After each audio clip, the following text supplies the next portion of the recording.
мынау Санжар бауырыңыз бар ғой, жылағың келеді, күлкің келеді, аха. Менде мынандай болып тұр да, Санжар, Финпол, прокуратура, РОУ-да кім барсыңдар, қандай бастықтар бар департаментте, иә? Сендердің жұмыстарыңды ол істеп берді ғой. Ол қандай жұмыс? Ана жақтан гранитті ұрлайды да, мына жаққа сатады, әп-әдемі зданияны талқандайды да, оның орнына бір өтірік китайский материалмен жабыстыра салады. Соны ұстап беріп отыр. Түнде барып талдықарған, ана жақтан сайрамға деген не деген материалдар, не деген миллиардтан ақшаға жаңағыдай не салды, иә? Көлшік салды да. Соның мынау фирма бұны істеді, бұл дүрген. Мынау фирма мынаны сатып жатыр, мынау акиматынан бүлдіріп жатыр деп. Дайын қылмыскерлер сендерге сатып берді ғой. Дайын. Просто Санжардың материалын да қамай сал деді.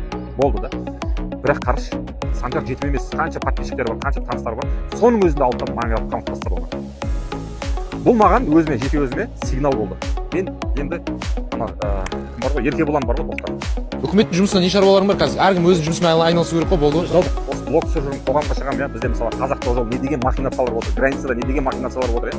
Ойлаған солардың былығын шығарамын деп ше. Бірақ мен шығармайтын болдым. Неге? Өйткені система мені шайнайды да, өйтіп күресіп жатыр.